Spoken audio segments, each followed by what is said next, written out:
예, 오늘도 참 좋은 날입니다. 살아계신 주님과 동행하시는 귀한 날 되시기 바라겠습니다. 오늘 말씀은 빌립보서 1장 7절에서 11절 말씀입니다.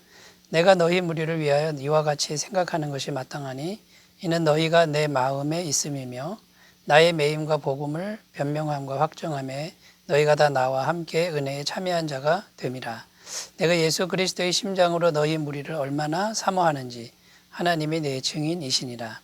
내가 기도하노라 너희 사랑을 지식과 모든 총명으로 점점 더 풍성하게 하사 너희로 지극히 선한 것을 분별하며 또 진실하여 허물 없이 그리스도의 날까지 이루고 예수 그리스도로 말미암아 의의 열매가 가득하여 하나님의 영광과 찬송이 되기를 원하노라. 아멘. 오늘 본문의 내용은 사도 바울이 빌립보 교회를 향한 기도문입니다. 바울은 빌립보 성도들을 진심으로 사랑했다고 성경은 증언하고 있습니다. 오늘 말씀 8절에도 보면 내가 예수 그리스도의 심장으로 너희 무리를 얼마나 사모하는지 하나님이 내 증인이시니라. 하나님이 알고 계신다라는 것이죠.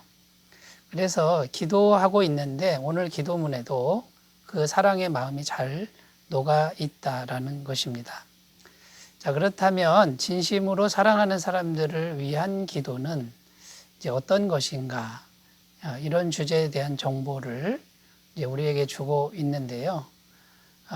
오늘 말씀은 사도 바울이 빌립보 성도들을 향해 기도하는 것이지만 하나님께서 우리를 향한 사랑의 마음, 하나님의 마음을 보여주는 말씀이라고 그렇게 볼 수 있습니다.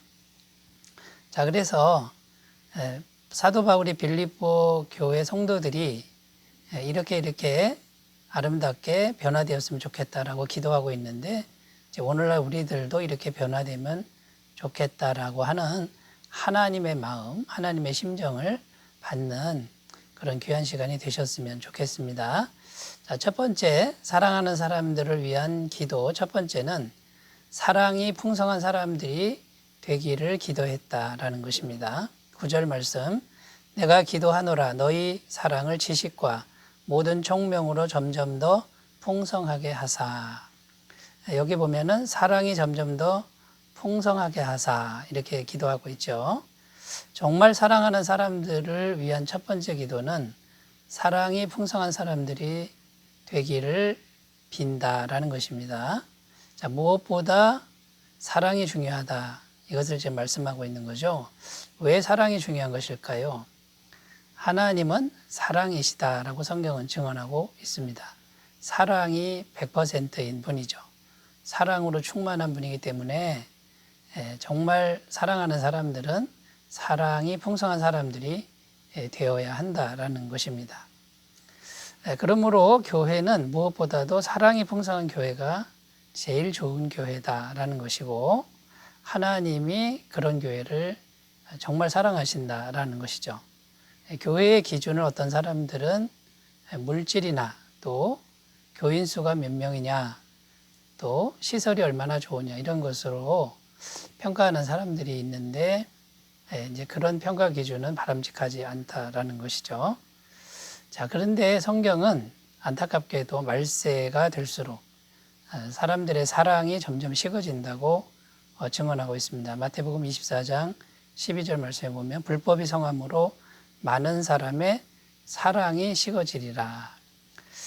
사실 오늘날 우리 주변을 돌아보면 이 물질주의 가치관과 또 극단적인 개인주의 이런 것들로 인해서 얼마나 사회가 냉랭해졌는지 모릅니다. 사랑이라고는 찾아보기가 참으로 어려운 시대가 된 것 같습니다. 그런데 여러분, 우리가 정말 기억해야 할 것은 사랑이 식으면 엄청난 재앙이 온다고 성경은 증언하고 있습니다. 요한계시록 2장 4절에서 5절 말씀, 그러나 너를 책망할 것이 있나니 너의 처음 사랑을 버렸느니라. 그러므로 어디서 떨어졌는지를 생각하고 회개하여 처음 행위를 가지라. 만일 그러하지 아니하고 회개하지 아니하면 내가 네게 가서 내 촛대를 그 자리에서 옮기리라. 에베소 교회를 향한 이제 주님의 책망인데요. 첫사랑을 잃어버렸다. 지금 이렇게 말을 하고 있는 거죠.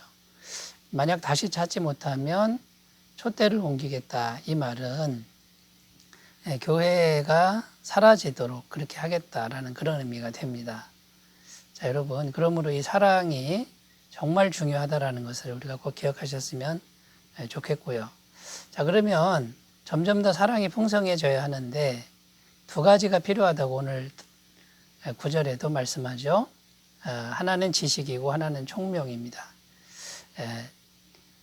지식은 그냥 머리로 아는 정보 그런 뜻이 아닙니다. 이 지식은 하나님을 직접 만나서 얻어지는 그런 체험적 지식을 말하는 거죠. 결국 말씀과 성령님을 통해서 하나님의 그 실제를 경험하면서 알아가는 지식, 이게 필요하다는 것이고요. 총명은 분별력을 의미합니다. 그러니까 사랑이 어떤 것인지를 분별해서 아는 것이고, 그 다음에 사랑을 실천할 때 이렇게 하는 것이 사랑이구나 라고 이렇게 분별해서 사용하는 그런 능력이 총명이라고 할 수 있습니다.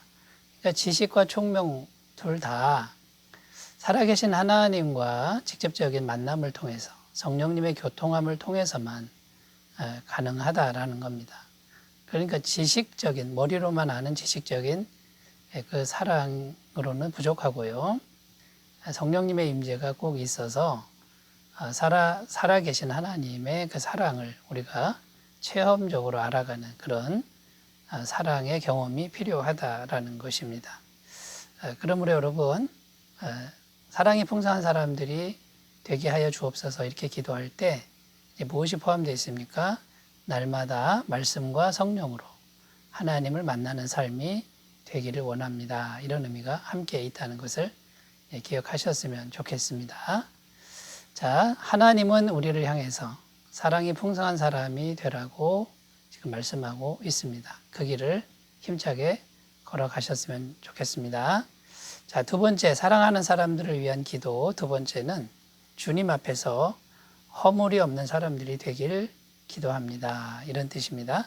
10절, 너희로 지극히 선한 것을 분별하며 또 진실하여 허물 없이 그리스도의 날까지 이르고. 자, 허물 없이 그리스도의 날까지 이르기를 기도한다. 이런 내용입니다. 자, 허물이 없이 주님 앞에 서는 이런 내용은 성경 곳곳에서 찾아볼 수가 있습니다. 데살로니가 전서 3장 13절에서도요. 너희 마음을 굳게 하시고 우리 주 예수께서 그의 모든 성도와 함께 강림하실 때에 하나님 우리 아버지 앞에서 거룩함에 흠이 없게 하시기를 원하노라. 자, 이제 주님이 곧 오실 때 거룩하고 흠이 없게 하시기를 원한다. 이런 내용이고요. 베드로후서 3장 14절에도 그러므로 사랑하는 자들아 너희가 이것을 바라보나니 주 앞에서 점도 없고 흠도 없이 평강 가운데서 나타나기를 힘쓰라.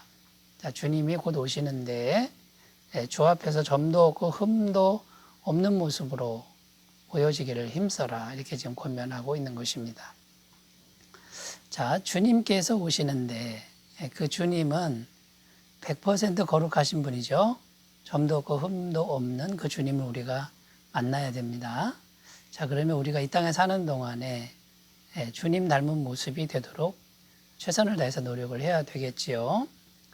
자, 그렇게 허물이 없어지려면 두 가지를 해야 된다고 또 말씀합니다. 하나는 지극히 선한 것을 분별하는 것이고 두 번째는 진실하다 이렇게 지금 표현하고 있는데 이 두 가지는 사실 같은 의미입니다. 이 진실하다라는 단어의 의미는 뭐냐면 완전 무결한 태양빛으로 시험하다.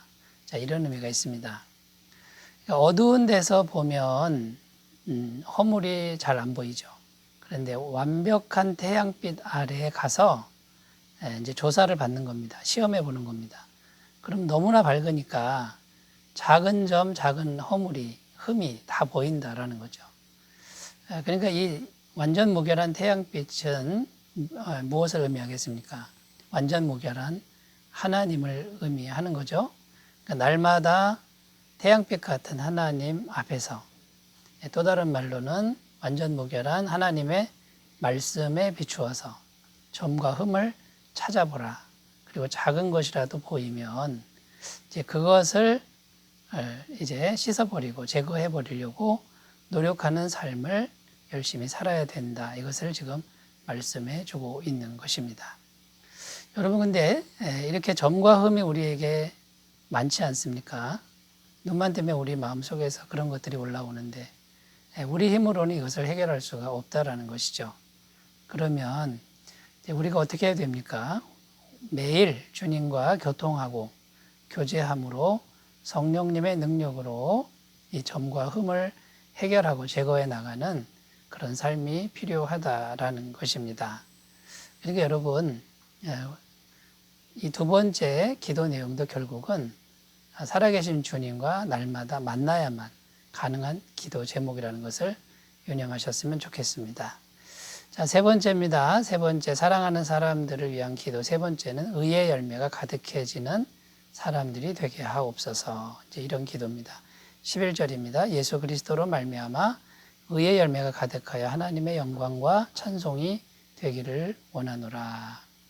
자, 여기서 말하는 의의 열매는 의라고 할 때 구원받은 의가 아니고 이미 구원받은 사람들이 이제는 성화의 삶을 살면서 맺혀지는 의의 열매라는 겁니다. 그러니까 구원받을 때 의는 우리가 죄인이지만 예수님의 의를 믿으면 그냥 의롭다고 하나님이 해주시는 칭의라는 거죠.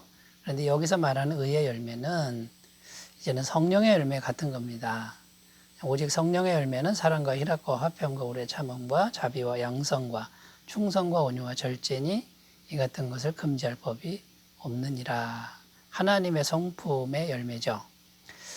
우리 속에 우리 마음에 이런 열매가 맺혀져야 되는데 이런 의의 열매가 가득해지는 사람이 되라라는 것입니다. 그런데 여러분, 이 가득해진다 이거는 신적 수동태입니다.